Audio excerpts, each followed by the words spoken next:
सीतापुर में हुई मुठभेड़ में 21 जवान अब भी लापता।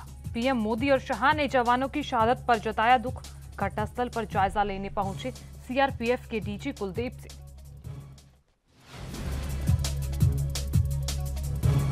और 8 अप्रैल से पहले बांदा जेल पहुंचेगा माफिया डॉन मुख्तार अंसारी। पंजाब सरकार ने यूपी सरकार को लिखी चिट्ठी।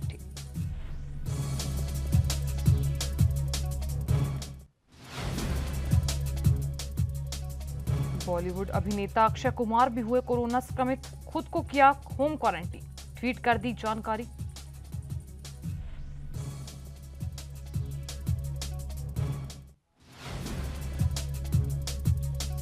और आईआईटी जोधपुर के 14 और छात्र हुए कोरोना पॉजिटिव, अब तक 65 स्टूडेंट्स हुए कोरोना संक्रमित।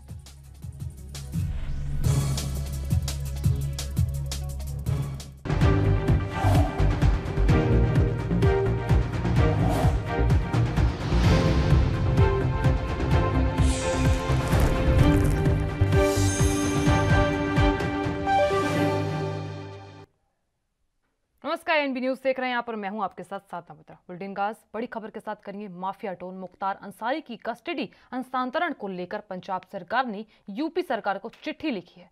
ऐसे में कोर्ट के आदेश का हवाला देते हुए कहा गया कि मुख्तार अंसारी को सीधे बांदा जेल भेजा जाएगा।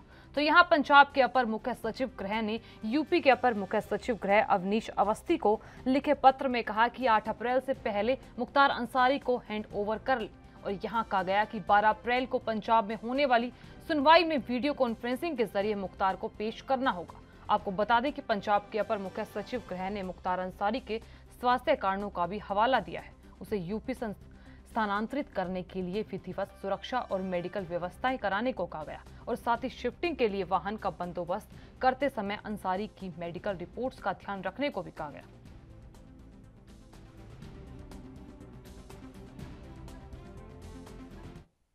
मुख्तार अंसारी को पंजाब की जेल से यूपी लाने की कवायद के बीच आईएमजी यानी लाइट मिशन गन कांड को लेकर चर्चा तेज हो गई है। ऐसे में यूपी एसटीएफ आईएमजी खरीदने की बात करते हुए मुख्तार अंसारी की आवाज को इंटरसेप्ट किया गया और इस मामले में एसटीएफ ने पोटा के तहत मुन्नर यादव और बाबूलाल शर्मा पर मामला दर्ज किया था। आपको बता दें कि दोनों मुख्तार अंसारी के करीबी बताए जा रहे हैं और ऐसी बात छापेमारी में मुख्तार अंसारी के पास से लाइट मशीन गन और कारतूस भी बरामद किए गए थे। और आपको ये भी बता दें कि मामले में अभियुक्त मुन्नर यादव यूपी पुलिस का रिटायर्ड कांस्टेबल था और मुन्नर अंसारी का गनर। और बात करें तो बाबूलाल शर्मा की, तो इसी में आईएमजी चोरी की बात थी। तो यहाँ बाबूलाल शर्मा कश्मीर में सिपाही के पद पर तैनात था और इस मामले में यूपी के पूर्व डीजीपी का बयान भी सामने आया। इस बीच पूर्व डीजीपी बृजलाल का कहना है कि मुख्तार अंसारी उस दौरे में कृष्णानंद को मारना चाहता था, लेकिन परेशानी ये थी कि कृष्णानंद की गाड़ी बुलेट प्रूफ थी जिसे सिर्फ आईएमजी ही भेज सकती है। तो यहाँ यही कारण था कि मुख्तार अंसारी आईएमजी खरीदना चाहता था और वहीं खरीद फरोख्त से जुड़ी आवाज की एसटीएफ ने इंटरसेप्ट कर दिया।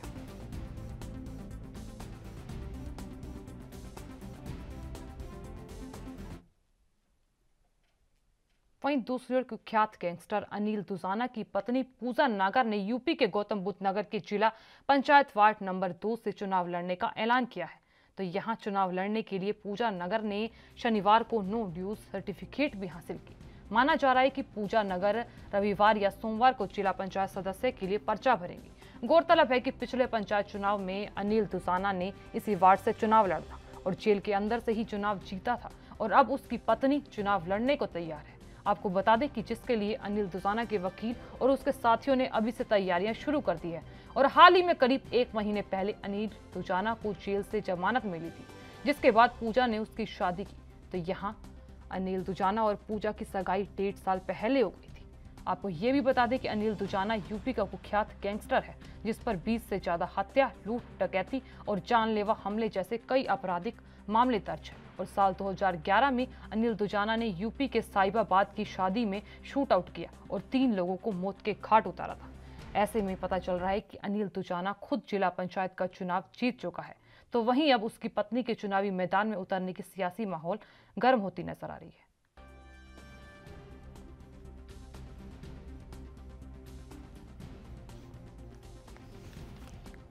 आपको बता दें कि कुख्यात गैंगस्टर अनिल दुजाना की पत्नी पूजा नागर ने यूपी के गौतम बुद्ध नगर के जिला पंचायत वार्ड नंबर 2 से चुनाव लड़ने का ऐलान किया है। और बताया जा रहा है कि चुनाव लड़ने के लिए पूजा नगर ने शनिवार को नो ड्यूज सर्टिफिकेट भी हासिल की। और इसी के साथ माना जा रहा है कि पूजा नगर रविवार या सोमवार को जिला पंचायत सदस्य के लिए पर्चा भरेंगे। उधर बिहार के मधुबनी में बीते दिनों 5 लोगों की निर्मम हत्या के बाद बिहार की राजनीति गरमाई हुई है। और इस बीच आरजेडी सुप्रीमो लालू यादव के बड़े बेटे और विधायक तेज प्रताप यादव ने सीएम नीतीश कुमार पर निशाना साधा।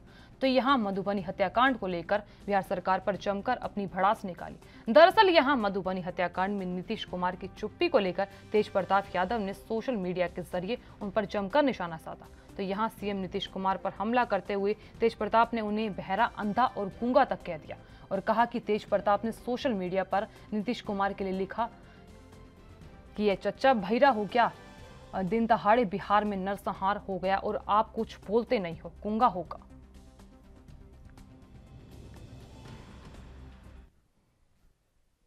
नए कृषि कानूनों को लेकर लगातार आंदोलन कर रहे किसान अब आज बाइक रैली निकालकर अपना विरोध दर्ज कराएंगे। आपको बता दें कि भारतीय किसान यूनियन के नेतृत्व में ये बाइक रैली उत्तर प्रदेश के संभल से शुरू होगी, जो गाजीपुर बॉर्डर पर स्थित धरना स्थल पर आकर खत्म होगी। और यहाँ इस दौरान सभी किसान बाइक पर काली पट्टी बांधकर केंद्र सरकार के नए कृषि कानूनों का विरोध करेंगे। तो यहाँ बाइक रैली के अगुआ और भारतीय किसान यूनियन असली राजनीतिक के अध्यक्ष हरपाल सिंह बिलारी ने कहा कि इस बाइक रैली की अगुवाई मैं संभल से करूंगा और इसी के अलावा अलग अलग स्थानों से ये बाइक रैली शुरू होगी। तो यहाँ बाइक रैली गजरोला, हापुड़, डांसना होते हुए गाजीपुर प्रदर्शन स्थल पर पहुंचेगी। यहाँ पर सभी किसान नेताओं का भाषण होगा और इसी के बाद बाइक रैली का समापन होगा।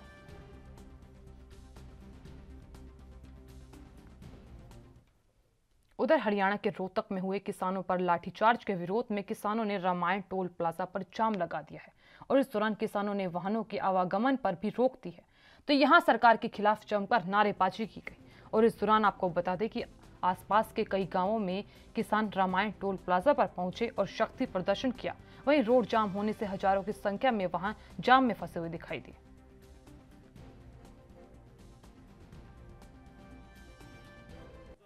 मिली भगत की सरकार बनी हुई है, ये अपनी घटिया हरकतों पर उतर आई है और मैं आपके चैनल के माध्यम से बताना चाहता हूँ, जो भी जेजेपी या बीजेपी के नेता अगर हिसार जिले में कहीं भी प्रोग्राम करेंगे तो आपने ट्रेलर देख ही लिया होगा। जैसे दुष्यंत चौटाला ने पीछे से दीवार तोड़कर भागने का काम किया था, ऐसे ही अगर वो किसानों की मांग अगर सरकार नहीं मानती है तो हम उनका ऐसा अरेस्ट करेंगे जैसे कि पंजाब के अंदर मालोट के अंदर जो विधायक के साथ हुआ है। ये जाम जो हमारा किसानों के ऊपर लाठीचार्ज हुआ है रोहतक के अंदर, उसके समर्थन में हमने लगा है। जो हमारे 80-80 साल के बुजुर्गों पे, महिलाओं पे लाठीचार्ज किया रोहतक में, उनके समर्थन में हमने ये टोल टैक्स रामायण पे बिल्कुल जाम लगा दिया है।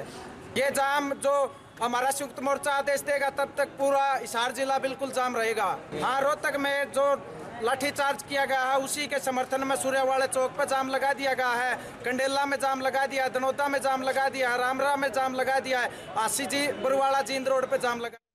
उधर फरीदाबाद के ककड़ीपुर गांव में सरपंच पर दबंगई का आरोप लगाया गया और इस बीच एक दलित परिवार का कहना है कि उसने पंचायती जमीन को पट्टे पर लेकर फसल बोई थी, लेकिन इस फसल को सरपंच के दबंगों ने काट लिया। तो यहाँ पीड़ित परिवार का कहना है कि उसने फसल करीब 7.5 एकड़ जमीन पर बोई थी। तो यहाँ पीड़ित धीरज कुमार के मुताबिक उसने 2 साल पहले गांव ककड़ीपुर में 2,47,000 रुपए में जमीन को पट्टे पर लिया था और वो लगातार पिछले 2 साल से इस जमीन पर फसल बो रहा था और उसके ऊपर पंचायत के 2 लाख भी बकाया है। तो यहाँ उसने बताया कि जिसका नोटिस उसे मिला है और उसे उम्मीद थी कि वह फसल काटकर गेहूं बेचकर इन पैसों को जमा कर देगा, लेकिन गांव के सरपंच ने अपनी दबंगई दिखाते हुए फसल को काट लिया और इसमें बताया गया कि उसके ऊपर और ज्यादा आर्थिक बोझ पड़ गया है।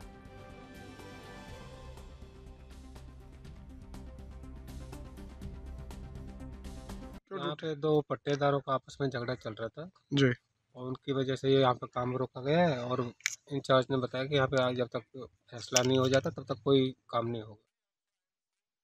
और यहाँ लेंगे एक छोटा सा ब्रेक, बने रहिए ANB न्यूज के साथ।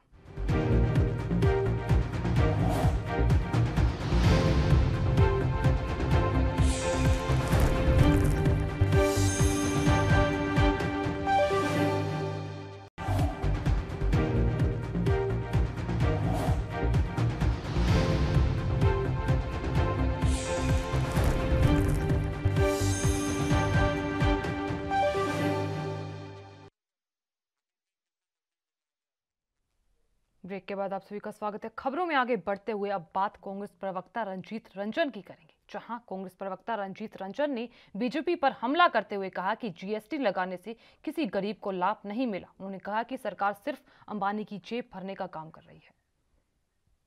और जिस तरह आप लोगों का पैसा उगाने का काम कर रहे हैं, आप बताइए पेट्रोल डीजल और जीएसटी लगाने से किस गरीब का फायदा हुआ?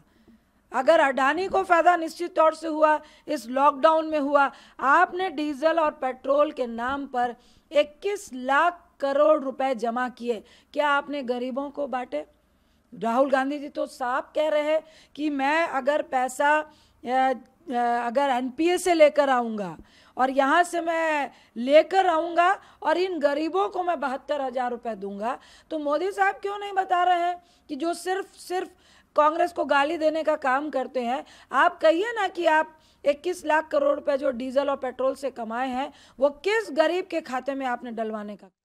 वहीं दूसरी ओर बीजेपी नेता तरुण चुघ ने कांग्रेस पर हमला करते हुए कहा कि राहुल गांधी प्रश्न उठाने से पहले खुद सोच ले कि कांग्रेस ही जीएसटी लेकर आना चाहती थी, लेकिन उन्हें घोटाले करने से फुर्सत नहीं है, तो यहां मोदी सरकार के राज में जीएसटी आई है।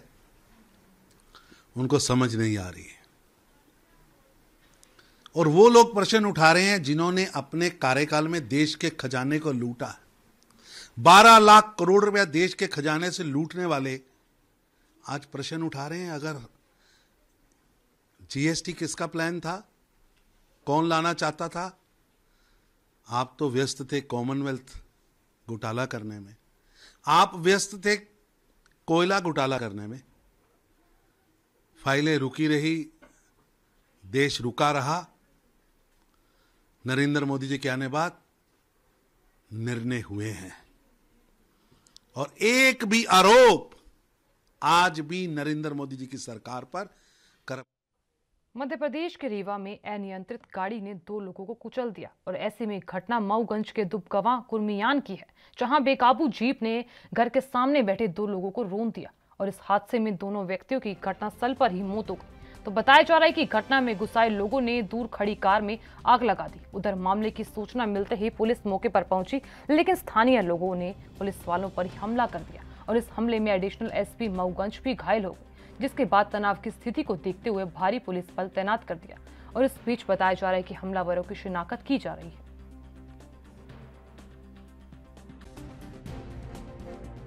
एक बारात के लोग इकट्ठा थे। उसी दौरान एक एक्सयूवी वाहन बहुत तेज़ी से मऊगंज से चलता हुआ आया और उसने टक्कर मारी, जिसमें उस टक्कर से 2 लोगों की मौके पर मृत्यु हो गई। हालांकि एक व्यक्ति थोड़ा जीवित लगा था, तो उसको हम लोगों ने वहाँ एसडीएमएच भिजवाया था। उसके कुछ दूर आगे जाके वो गाड़ी पलट भी गई। उसमें से कुछ लोग भाग गए, कुछ लोग उसमें 1 आध लोग उसमें रह गए थे। तो जो भीड़ थी, जो बारात की भीड़ थी, उन्होंने उनको घेर लिया था मारने के लिए। तो उस दौरान पुलिस को खबर लगी तो और उनके परिजनों को भी खबर लगी, जो मऊगंज के ही रहने वाले थे। तो वो लोग भी पहुँचे और पुलिस भी पहुँची और रात का समय था। पुलिस बल बहुत तेज़ी के साथ वहाँ पर पहुँचा और एसडीओपी साहब, एडिशनल एसपी, टीआई सब पहुँचे। पहुँचने के बाद जो भी व्यक्ति फंसे हुए थे, जिसमें उनके वाहन में मौजूद व्यक्ति के परिजन भी थे, उन सबको आगरा केनाल में अज्ञात शव नहर में मिला और इस बात की सूचना स्थानीय पुलिस को दी गई। तो यहां सूचना पाकर स्थानीय पुलिस मौके पर पहुंची और शव को नहर से बाहर निकलवाकर पोस्टमार्टम के लिए बीते सिविल अस्पताल भिजवा दिया। तो यहां खेड़ी थाना के एसएचओ ने बताया कि अगले 72 घंटे तक शव को शिनाख्त के लिए रखा जाएगा और जिसके लिए आसपास के चौकी थानों में भी सूचना दी जाएगी। वहीं इस मामले में सोशल मीडिया के माध्यम से मृतक के परिजनों के बारे में भी पता लगाया जाएगा। पुलिस का कहना है कि प्रथम दृष्टि से ऐसा लग रहा है कि जैसे मृतक का शव काफी दिनों से नहर में डूबा हुआ, जिसके कारण उसका शव की शिनाख्त करने में मुश्किल आ सकती है। वहीं ये पूरी हत्या या आत्महत्या, इसकी जांच भी पोस्टमार्टम रिपोर्ट के बाद।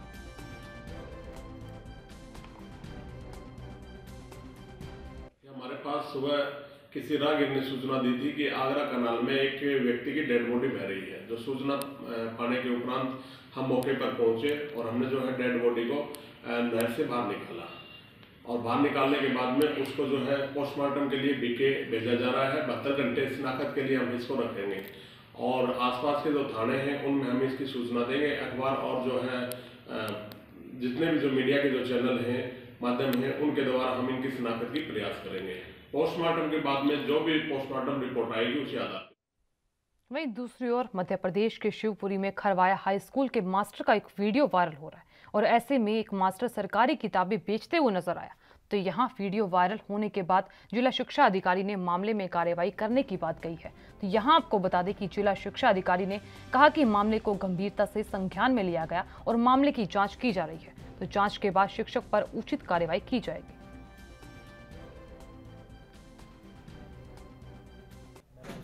तत्काल विकासखंड शिक्षा अधिकारी बौरी को भेज दिया है और उनको इस बारे में पूरी रिपोर्ट प्रस्तुत करने को कहा है। और निश्चित रूप से बच्चों की किताबें अगर किसी ने बेची हैं तो 100% उस पर कार्रवाई होगी निश्चित रूप से। सर कोई टीम बनाई जा रही है जांच वगैरह के लिए? नहीं, विकासखंड शिक्षा अधिकारी को कहा है, वो खुद करेंगे या अपनी टीम बनाएंगे, जैसा भी होगा उनसे प्रतिवेदन प्राप्त होगा। हिमाचल में पिछले कुछ समय से तेज धूप निकलने से लोगों को गर्मी का एहसास होने लगा है। ऐसे में लेकिन अब फिर से मौसम करवट लेने लगा है। आपको बता दें कि बारिश, बर्फबारी, ओलावृष्टि की संभावना यहां जताई जा रही है और इसे लेकर प्रदेश में येलो अलर्ट भी जारी किया गया है। आपको ये भी बता दें कि मौसम विज्ञान केंद्र शिमला के निदेशक मनमोहन सिंह ने बताया कि 4 अप्रैल से पश्चिमी विक्षोभ के सक्रिय होने से ऊपरी हिमाचल में बर्फबारी और निचले इलाकों में बारिश की संभावना है और इस दौरान प्रदेश के मध्यवर्ती और निचले इलाकों में ओलावृष्टि हो सकती है और जिसके लिए येलो अलर्ट जारी किया जा चुका है।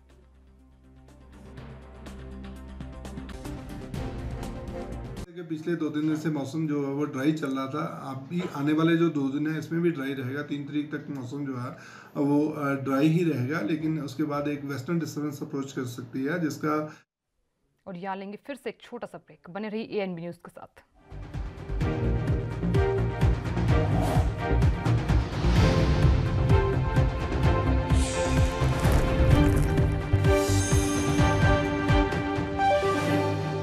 मौसम की करेंगे, जहां मौसम विभाग ने राजधानी दिल्ली, एनसीआर समेत कई राज्यों में आज से गर्मी बढ़ने की बात कही है। वहीं उत्तराखंड, हिमाचल के ऊपरी हिस्सों में बारिश और बर्फबारी का अनुमान है। तो यहां केरल और कुछ अन्य राज्यों में भी बारिश की संभावनाएं जताई जा रही है। मौसम विभाग के मुताबिक आज यानी 4 अप्रैल को एक और पश्चिमी विक्षोभ प्रभावी होगा, जिससे कुछ इलाकों में हल्की बारिश होगी और इस पश्चिमी विक्षोभ के कारण कुछ हिस्सों में मौसम तेजी से करवट लेगा और इसी के कारण उत्तराखंड में 7 अप्रैल को बारिश हो सकती है।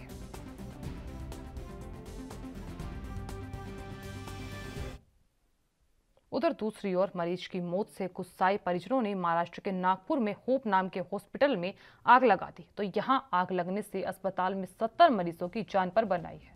तो यहां बताया जा रहा है कि अस्पताल के साथ में गैस का पंप होने की भी जानकारी मिली और जिससे कोई बड़ा हादसा होने का खतरा पैदा हो गया। बहरहाल आग पर काबू पाने की कोशिश जारी है और साथ ही मरीजों को सुरक्षित स्थानों पर पहुंचाने का काम भी चल रहा है। वहीं घटना की जानकारी भी पुलिस को दे दी गई है।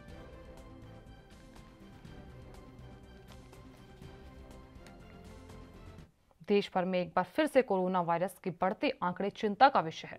ऐसे में महाराष्ट्र में एक बार फिर से कोरोना की लहर लगातार जारी है और ऐसे में प्रदेश में आए दिन हजारों नए कोरोना संक्रमित सामने आ रहे हैं और साथ ही बॉलीवुड गलियारे को भी अपनी महामारी में अपनी चपेट में ले लिया है और बीते दिनों में कई बॉलीवुड हस्तियां कोरोना की जद में आ चुकी हैं और अब अक्षय कुमार भी कोरोना वायरस की चपेट में आ गए हैं। बता दें कि अक्षय कुमार कोरोना पॉजिटिव होने के बाद उन्होंने खुद को होम क्वारंटीन कर लिया है।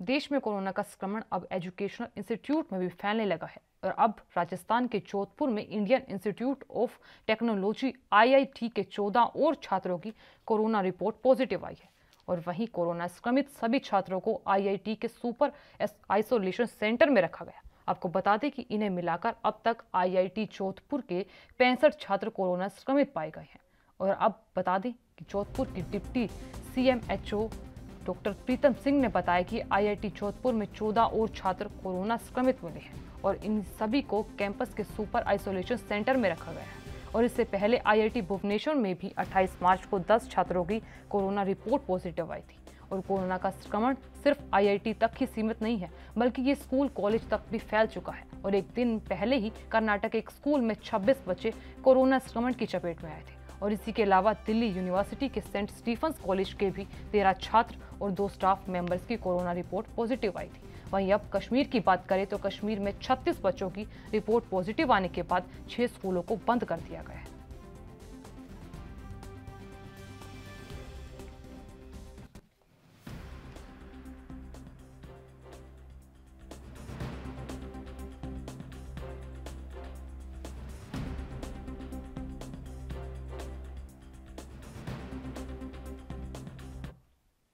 चलिए आपको बड़ी खबर की ओर ले चलते। इस वक्त की बड़ी खबर छत्तीसगढ़ से आ रही है। तो इस वक्त की बड़ी खबर छत्तीसगढ़ के बीजापुर से आ रही है। तमाम दर्शकों के सामने इस वक्त की बड़ी खबर, नक्सली हमले में अब तक 20 जवान शहीद हुए हैं। तो बड़ी और अहम जानकारी आपको दे दें कि इस वक्त की बड़ी खबर छत्तीसगढ़ से आ रही है। मुठभेड़ में कई नक्सलियों के मारे जाने की खबर यहां सामने आई है। तो यहां आपको बता दें कि नक्सलियों की तलाश में अभियान लगातार जारी है। बता दें आपको इस वक्त की बड़ी खबर छत्तीसगढ़ के बीजापुर से आ रही है। अहम और बड़ी खबर आप अपनी टीवी स्क्रीन पर देख पा रहे हैं, जहां नक्सली हमले में अब तक 20 जवान शहीद हो गए हैं। इस वक्त की अहम जानकारी आपको दे दें कि मुठभेड़ में कई नक्सलियों के मारे जाने की खबर सामने आई है। यहां नक्सलियों की तलाश में अभियान लगातार जारी है। इस वक्त की अहम जानकारी आप अपनी टीवी स्क्रीन पर देख पा रहे हैं। बता दें आपको इस वक्त की अहम खबर छत्तीसगढ़ के बीजापुर से आ रही है, जहां नक्सली हमले में अब तक 20 जवान शहीद हो चुके हैं।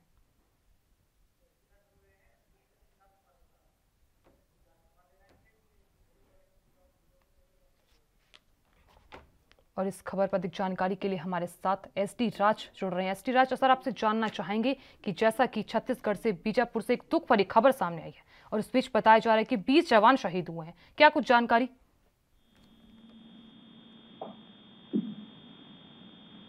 एसडी राज, आप तक आवाज पहुंच पा रही है हमारी?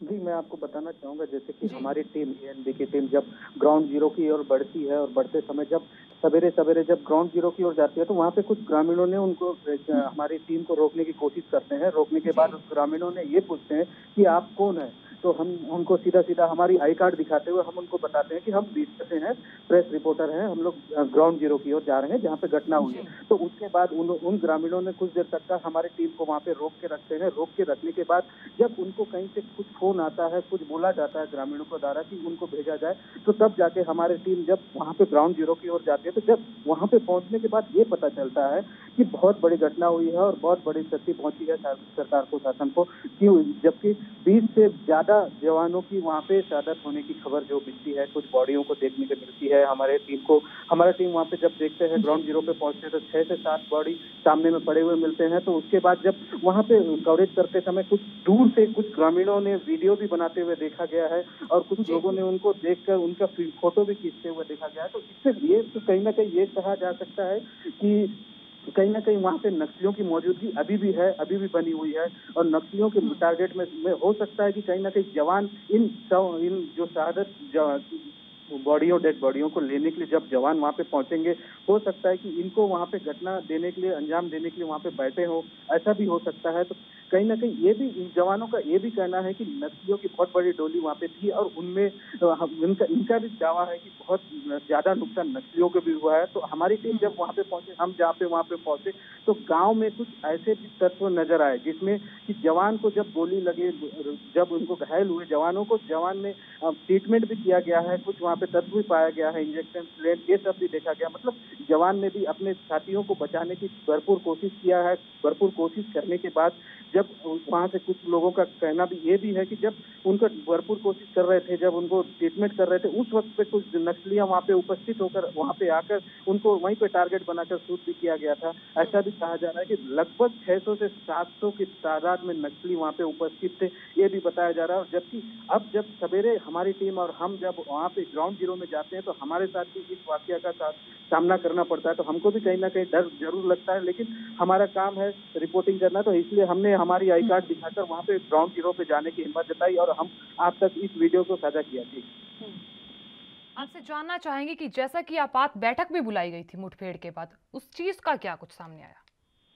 जी, मैं आपको बताना चाहूँगा कि अभी आपात बैठक जो विजय कुमार जी हैं जिलाधिकारी, वो बैठक बुलाए हैं, बैठक चल रही है। मैं आपको बताना चाहूँगा और बहुत सारे जो ट्रीटमेंट जो 40 के आसपास जो जवान हैं उनको बताया जा रहा है, 20-40 के जवान को रायपुर भी रिफर किया गया है, वहाँ पे ट्रीटमेंट किया जा रहा है। कुछ लोगों को जगदलपुर भी लाने का बात चल रहा है और बीजापुर में उतनी सुविधा नहीं है तो बीजापुर में भी किया जा रहा है। तो हो सकता है कि कहीं ना कहीं वहाँ बैठक तो जरूर चल रही है, लेकिन इस बैठक में क्या रणनीति बनाई जा रही है ये अभी तक पुष्टि आला अधिकारी नहीं कर रहे हैं। इसलिए नहीं कर रहे हैं क्योंकि इनकी जो रणनीति है बहुत लंबे समय से चल रही थी और इन रणनीतियों के तहत नक्सलियों को कहीं ना कहीं बैक फुट पे जरूर लाया जा रहा था और कहीं ना कहीं नक्सलियों को मार गिराया जा रहा था। ये जो घटना हुई है एक घोर घनघोर नक्सल क्षेत्र कहा जाता है। यहाँ पे तो सड़क मार्ग भी नहीं है। हमारी टीम जब वहाँ पे पहुंची तो कम से कम 2 किलोमीटर पैदल चलना पड़ा।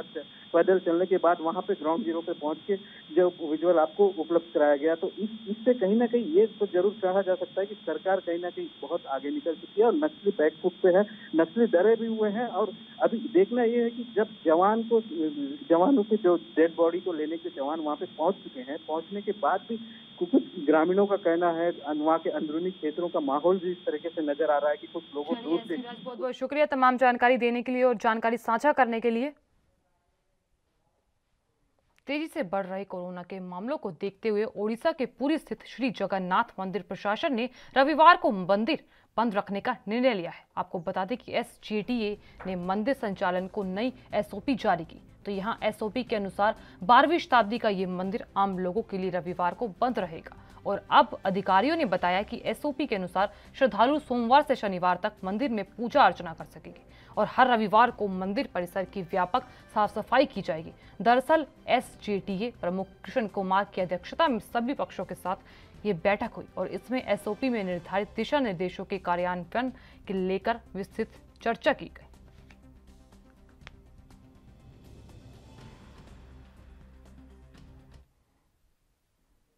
फिलहाल के लिए इस बुलेटिन में इतना ही। आप देखते रहिए ANB न्यूज़। नमस्कार।